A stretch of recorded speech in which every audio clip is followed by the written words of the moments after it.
ಮಿತ್ರರೇ ನಮಸ್ಕಾರ. ಇದು ಟಿವಿ ವಿಕ್ರಮ. ನಾನು ಡ್ಯಾನಿ ಪೆರೇರ, ಹಳ್ಳಿ, ಮೈಸೂರು. ಆತ್ಮೀಯರೇ, ಇತಿಹಾಸದ ಪುಟಗಳಲ್ಲಿ ಕೆಲವು ತ್ಯಾಗಗಳು ಕಾಲಾತೀತವಾಗಿ ಸ್ಮರಿಸಲ್ಪಡ್ತವೆ. ಧರ್ಮ, ಸ್ವಾಭಿಮಾನ ಮತ್ತು ಸತ್ಯದ ಮಾರ್ಗಕ್ಕಾಗಿ ಬಾಲ್ಯವನ್ನೇ ಬಲಿದಾನ ಮಾಡಿದ ವೀರರು ಅಪರೂಪ. ಅನ್ಯಾಯದ ಎದುರು ಭಯವಿಲ್ಲದೆ ನಿಂತ ಮನೋಬಲವೇ ನಿಜವಾದಂತಹ ಶೌರ್ಯ. ಅಂತಹ ಅಚಲ ಧೈರ್ಯದ ಜೀವಂತ ಪ್ರತೀಕಗಳೇ ಜೋರಾವರ ಸಿಂಹ ಮತ್ತು ಫತೇ ಸಿಂಹ. ಅವರ ಅಮರ ತ್ಯಾಗದ ಕಥೆ ನಮಗೆ ಧರ್ಮದ ಬೆಲೆಯನ್ನ ಅರಿಸಿಕೊಡುತ್ತದೆ. ಶ್ರೀ ಗುರು ಗೋವಿಂದ ಸಿಂಹರು ಸಿಖ್ಖರ 10ನೇ ಗುರುಗಳು. ಜೋರಾವರ್ ಸಿಂಹ ಮತ್ತು ಫತೇ ಸಿಂಹ ಅವರ ಕಿರಿಯ ಪುತ್ರರು. ಮೊಘಲ್ ಆಡಳಿತದ ಕ್ರೌರ್ಯಕ್ಕೆ ಎದುರಾಗಿ ಧರ್ಮ ಮತ್ತು ಆತ್ಮಗೌರವವನ್ನ ಉಳಿಸಿದಂತ ಹುತಾತ್ಮರು ಈ ಮಕ್ಕಳು.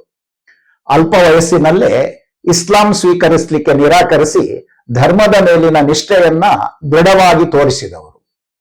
ಸರ್ಹಿಂದ್ನ ನವಾಬ ವಜೀರ್ ಖಾನ ಆದೇಶದಂತೆ ಬಂಧಿಸಲ್ಪಟ್ಟವರು. ಅವರನ್ನ ಗೋಡೆಯೊಳಗೆ ಜೀವಂತವಾಗಿ ಕಟ್ಟಿದ್ರು ಭಯವಿಲ್ಲದೆ ಹುತಾತ್ಮರಾದವರು. ಅವರ ತ್ಯಾಗ ಧರ್ಮ ರಕ್ಷಣೆ ಶಾಶ್ವತ ಸಂಕೇತವಾಯಿತು. ಭಾರತದ ಇತಿಹಾಸದಲ್ಲೇ ಅವರು ಧೈರ್ಯ ಮತ್ತು ತ್ಯಾಗದ ದೀಪಸ್ತಂಭವಾಗಿದ್ದಾರೆ. ಇದು ಕೇವಲ 2 ಮಕ್ಕಳ ಮರಣದ ಕಥೆಯಲ್ಲ. ಇದು ಧರ್ಮಕ್ಕಾಗಿ ಜೀವನವನ್ನೇ ಅರ್ಪಿಸಿರ್ತಕ್ಕಂಥ ಮನುಷ್ಯತ್ವದ ಅಜರಾಮರ ವಿಜಯಗಾಥೆ.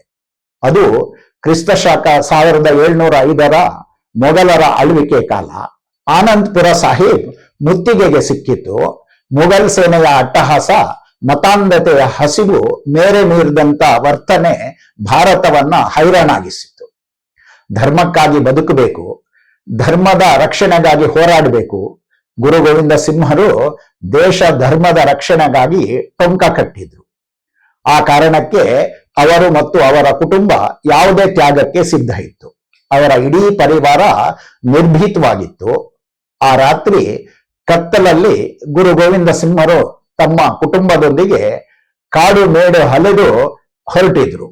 ಆದರೆ ವಿಧಿಯು ಕಠಿಣ ಆಗಿತ್ತು. ಸಿರ್ಸಾ ನದಿಯ ಪ್ರವಾಹದ ಕಾರಣಕ್ಕೆ ಕುಟುಂಬ ಬೇರ್ಪಡ್ತು. ಗುರು ಗೋವಿಂದ ಸಿಂಹರ ತಾಯಿ ಗುಜರಿ ತಾಯಿ ಮತ್ತು 2 ಮೊಮ್ಮಕ್ಕಳು ಗುರು ಗೋವಿಂದ ಸಿಂಹರಿಂದ ಬೇರ್ಪಟ್ಟಿದ್ರು. ಒಂದು ಕಡೆ ವೃದ್ಧ ತಾಯಿ ಮಾತಾ ಗುಜರಿ ತಾಯಿ, ಮತ್ತೊಂದೆಡೆ ಅವಳ ಮೊಮ್ಮಕ್ಕಳು. ಜೋರಾವರ್ ಸಿಂಹ, ಆತನ ವಯಸ್ಸು 9 ವರ್ಷ. ಮತ್ತೊಬ್ಬ ಫತೇ ಸಿಂಹ, ಆತನ ವಯಸ್ಸು ಕೇವಲ 7 ವರ್ಷ. ಅವರು ಶಸ್ತ್ರಧಾರಿಗಳಾಗಿರಲಿಲ್ಲ. ಆದರೂ ಇವರ ಹೃದಯದಲ್ಲಿ ಗುರುಗಳು ಧರ್ಮದ ರಕ್ಷಣೆಯ ಹೊಣೆ ಹೊರಲು ಕೊಟ್ಟ ಜವಾಬ್ದಾರಿ ಇತ್ತು. ಗಂಗು ಅಂತಕ್ಕಂಥ ಹೆಸರಿನ ವ್ಯಕ್ತಿಯ ಒಂದು ನಂಬಿಕೆ ದ್ರೋಹಕ್ಕೆ ಇವರು ಬಲಿಯಾಗಬೇಕಾಯಿತು. ಆ ದ್ರೋಹಿ ಹಣಕ್ಕೋಸ್ಕರ ಮೊಘಲ್ ಅಧಿಕಾರಿಗಳಿಗೆ ಇವರನ್ನು ಒಪ್ಪಿಸಿಬಿಟ್ಟಿದ್ದ. ಬೇರೆ ದಾರಿ ಇರಲಿಲ್ಲ. ಈ 3 ಸರ್ಹಿಂದ್ ಕೋಟೆಯೊಳಗೆ ಬಂದಿಯಾಗಬೇಕಾಯಿತು. ಸರ್ಹಿಂದ್ ಕೇವಲ ಕೋಟೆಯಾಗಿರದೆ ಮಾನವೀಯತೆಯ ವಿರೋಧಿ ಜೈಲಾಗಿತ್ತು. ತಾಯಿ ಗುಜರಿ ಮತ್ತು ಮಕ್ಕಳನ್ನ ಟೆಂಡಾ ಬುರ್ಜ್ ಅಂತಕ್ಕಂಥ ಶೀತಲ ಗೋಪುರದಲ್ಲಿ ಬಂಧಿಸಲಾಯಿತು. ಚಳಿಗಾಳಿ, ಹಸಿವು, ದಾಹ ಅವರನ್ನ ಅತಿಯಾಗಿ ಬಾಧಿಸಿತು. ಆದರೆ ಅಜ್ಜಿ ಗುಜರಿ ತಾಯಿಯ ಮಾತುಗಳು ಮಾತ್ರ ಧರ್ಮ ರಕ್ಷಣೆಗೆ ಕೊಡ್ತಿರ್ತಕ್ಕಂಥ ಪ್ರೇರಣೆ, ಹಸಿವು ನೀರಾಡಿಕೆಯನ್ನ ತಣಿಸುವಷ್ಟು ಶಕ್ತ ಆಗಿತ್ತು. ಅಜ್ಜಿ ಮೊಮ್ಮಕ್ಕಳಿಗೆ ಹೇಳಿದ್ಲು, ನೀವು ಗುರು ಗೋವಿಂದ ಸಿಂಹರ ಪುತ್ರರು, ಧರ್ಮವೇ ನಿಮ್ಮ ಜೀವ. ದೇಹ ಹೋಗ್ಬಹುದು, ಆದ್ರೆ ಆತ್ಮಶಕ್ತಿ ಕುಂದಿಸಬಾರದು. ಆ ಮಾತುಗಳು ಬಾಲಕರ ಕಣ್ಣುಗಳಲ್ಲಿ ಭಯ ಅಲ್ಲ, ಹೊಸ ಬೆಳಕನ್ನೇ ತಂದ್ಬಿಡ್ತು. ಈ ಬಾಲಕರನ್ನ ಮೊಘಲ್ ವಿಚಾರಣೆಯ ಕಟಕಟೆಯೊಳಗೆ ನಿಲ್ಲಿಸಲಾಯಿತು. ವಿಚಾರಣೆ ನಡೆಸ್ತಿದ್ದವ ಸರ್ಹಿಂದ್ನ ನವಾಬ ವಜೀರ್ ಖಾನ್. ಆತನ ಮುಂದೆ ಈ ಬಾಲಕರು ನಿಂತಿದ್ರು. ಅವರಿಗೆ ಇಸ್ಲಾಂ ಸ್ವೀಕರಿಸಿ ಐಷಾರಾಮಿ ಜೀವನ ನಿಮ್ದಾಗುತ್ತೆ ಅನ್ನೋ ಸಂದೇಶವನ್ನ ಹೊರಡಿಸಲಾಯಿತು. ಜೊತೆಗೆ ಆಮಿಷ.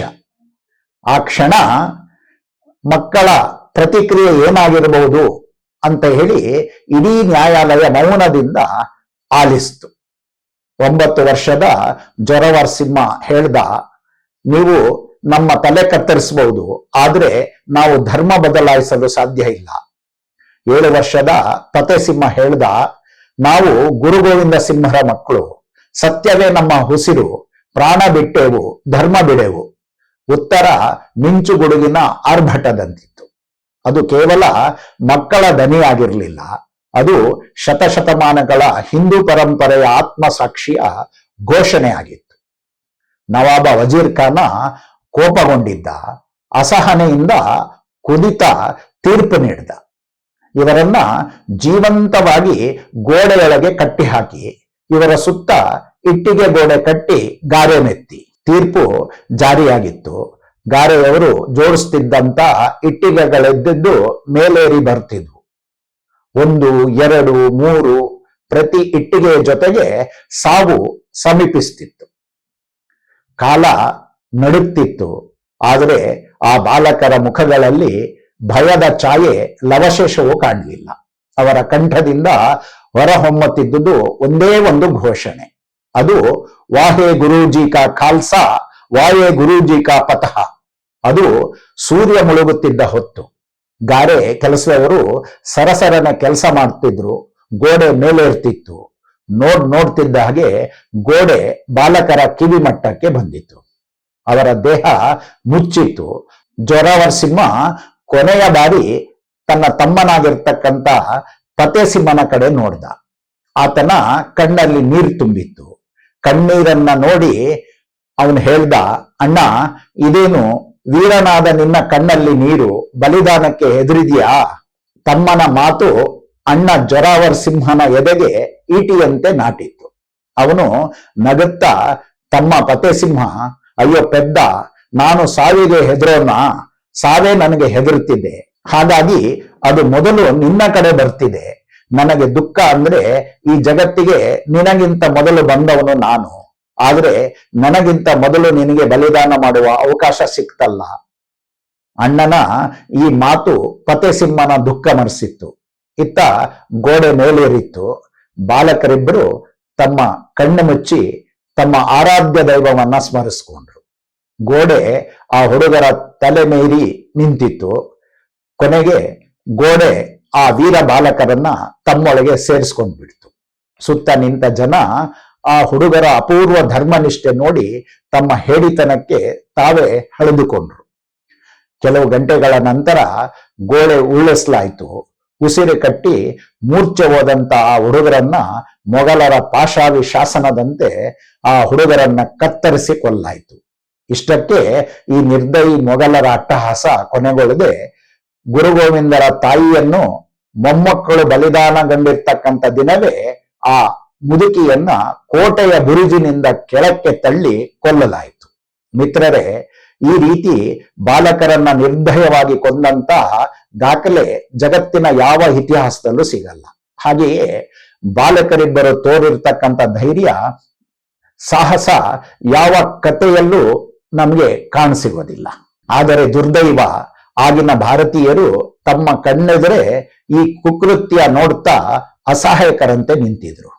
ಮಿತ್ರರೇ, ಜೋರಾವರ್ ಸಿಂಹ ಮತ್ತು ಪತೆಸಿಂಹರ ಬಲಿದಾನ ಕೇವಲ ಒಂದು ದುಃಖಾಂತ ಘಟನೆ ಅಲ್ಲ.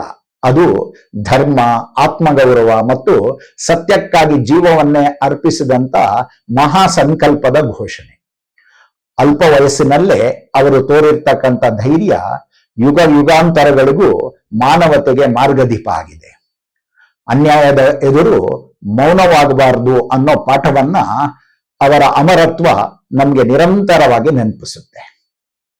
ಅವರ ರಕ್ತದಿಂದ ಪಾವನಗೊಂಡ ಆ ತ್ಯಾಗ ಭೂಮಿ ಇಂದು ಸಹ ಧರ್ಮ ರಕ್ಷಣೆಯ ಸಂದೇಶವನ್ನ ಸಾರ್ತಿದೆ.